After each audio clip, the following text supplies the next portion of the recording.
ಬಹಳಷ್ಟು ನಿರೀಕ್ಷೆಯಿಂದ ಏನೊಂದು 23ರ ಸಾರ್ವತ್ರಿಕ ವಿಧಾನಸಭಾ ಚುನಾವಣೆಯಲ್ಲಿ ಕಾಂಗ್ರೆಸ್ ಪಕ್ಷವನ್ನ ಬಹಳ ಒಂದು ದೊಡ್ಡ ಬಹುಮತದೊಂದಿಗೆ ರಾಜ್ಯದಲ್ಲಿ ನಮ್ಮ ರಾಜ್ಯದ ಜನರು ಅವ್ರಿಗೆ ಅಧಿಕಾರವನ್ನು ಕೊಟ್ಟು ಇವತ್ತು ಆಡಳಿತ ಮಾಡುವಂತ ಒಂದು ಅವಕಾಶವನ್ನ ಮಾಡಿಕೊಟ್ಟಿದ್ದಾರೆ. ಈಗೇನು ಆಡಳಿತ ಮಾಡ್ತಿರುವಂತ ಕಾಂಗ್ರೆಸ್ ಪಕ್ಷ, ಕಾಂಗ್ರೆಸ್ ಸರ್ಕಾರ ಏನು 2 ವರ್ಷ ಕಾಲದಲ್ಲಿ ತಾವೆಲ್ಲ ಕಂಡಂತೆ ನೋಡಿದಂತೆ ರಾಜ್ಯದ ಜನರ ಬದುಕನ್ನ ಸಂಪೂರ್ಣವಾಗಿ ಬರ್ಬಾದನ್ನ ಮಾಡಿ ಸಾಧನ ಸಮಾವೇಶ, ಸಮರ್ಪಣೆ ಸಮಾವೇಶ, ಗ್ಯಾರಂಟಿಯ ಬದುಕು ಅನ್ನುವಂಥ ವಿವಿಧ ಶೀರ್ಷಿಕೆಯನ್ನು ಕೊಟ್ಟು ನಾಡಿನ ಉದ್ದಾಗದಲ್ಲಿ ವಿವಿಧ ಪ್ರಚಾರವನ್ನು ಕೊಟ್ಟು ಕಾರ್ಯಕ್ರಮವನ್ನು ಮಾಡ್ತಿದ್ದಾರೆ. ಈ ಕಾರ್ಯಕ್ರಮ ಯಾವ ಪುರುಷಾರ್ಥಕ್ಕೆ, ಯಾವ ಸಾಧನೆಗಾಗಿ ಅಂತ ಅವರು ತಿಳಿಸಬೇಕಾಗಿದೆ. ಈ ಸಾಧನಾ ಸಮಾವೇಶದಲ್ಲಿ ಹೇಳಬೇಕು ಅಂದ್ರೆ ಇಡೀ ರಾಜ್ಯದಲ್ಲಿ ಸಂತೋಷವಾಗಿ, ಆನಂದವಾಗಿ ಅಧಿಕಾರ ದುರ್ಬಳಕೆಯನ್ನು ಮಾಡಿಕೊಂಡು 35 ಜನ ಏನು ಸಚಿವರು ಇದ್ದಾರಲ್ಲ, ಮುಖ್ಯಮಂತ್ರಿ ಸೇರಿ 35 ಜನ ಸಚಿವರು ಮಾತ್ರ ಸಂತೋಷವಾಗಿ, ಆನಂದವಾಗಿ ಇರುವಂಥದ್ದಿದೆ. ಅದನ್ನು ಬಿಟ್ರೆ ಇನ್ಯಾರು ಸಂತೋಷ ಅನ್ನುವಂಥ ವಿಚಾರವೇ ಎಲ್ಲೂ ಕಾಣಲಿಕ್ಕೆ ಸಾಧ್ಯವಿಲ್ಲ. ಈಗಾಗಲೇ ವಿವಿಧ ಆಪಾದನೆಯನ್ನ ಮಾಡಿ ಕಾಂಗ್ರೆಸ್ ಅಧಿಕಾರಕ್ಕೆ ಬಂದಿರುವಂಥದ್ದಿದೆ. ಏನು ಇವ್ರು ಮಾಡಿದಂಥ ಆಪಾದನೆಯನ್ನು ಮಾಡಿದ್ದಾರೆ. ಆದರೆ ಇವ್ರು ನಡ್ಕೊಂಡಿರೋ ರೀತಿ ಏನೊಂದು ಈ ಭ್ರಷ್ಟ ಸರ್ಕಾರ, ಇವರಿಗೆ ವಿವಿಧ ಹೆಸರುಗಳನ್ನ ಕೊಡಬಹುದು. ವಸೂಲಿ ಸರ್ಕಾರ, ಭ್ರಷ್ಟ ಸರ್ಕಾರ, ಕಮಿಷನ್ ಸರ್ಕಾರ, 60% ಸರ್ಕಾರ, ಕೆಲವು ಕಡೆ 60%, ಕೆಲವು ಕಡೆ 100%.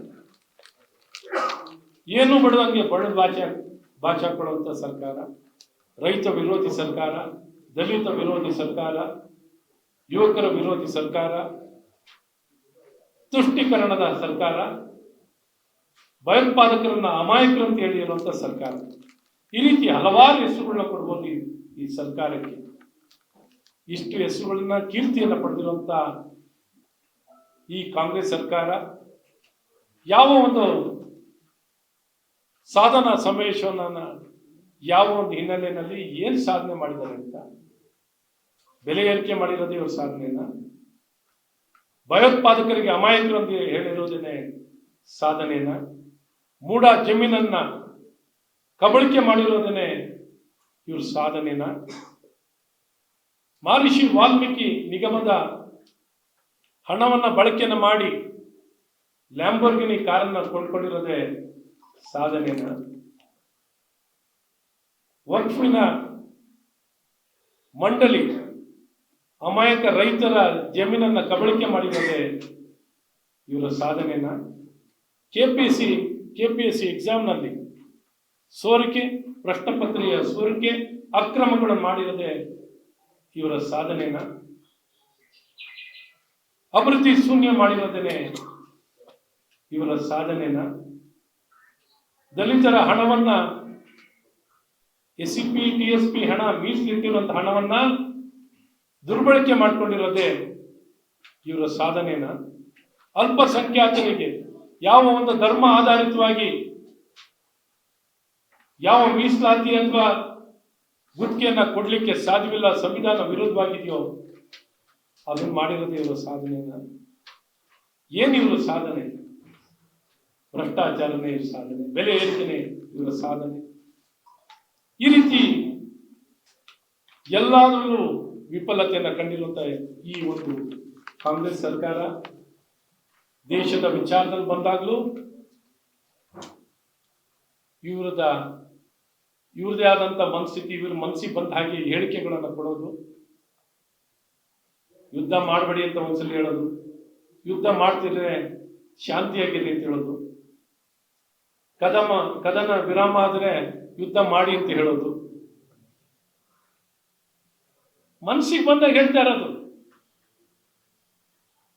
ಯುದ್ಧ ಮಾಡೋ ಮುಂಚೆ ಯುದ್ಧ ಮಾಡಬೇಡಿ ಅಂತ ಹೇಳೋದು, ಯುದ್ಧ ಮಾಡ್ತಿದ್ರೆ ಶಾಂತಿ ಅಂತ ಹೇಳೋದು, ಕದನ ವಿರಾಮ ಮಾಡಿದ್ರೆ ಯುದ್ಧ ಮಾಡಿ ಅಂತ ಹೇಳೋದು, ತಿರಂಗ ಯಾತ್ರೆ ಮಾಡಿದ್ರೆ ಯಾತಕ್ಕಾಗಿ ತಿರಂಗ ಯಾತ್ರೆ ಅಂತ.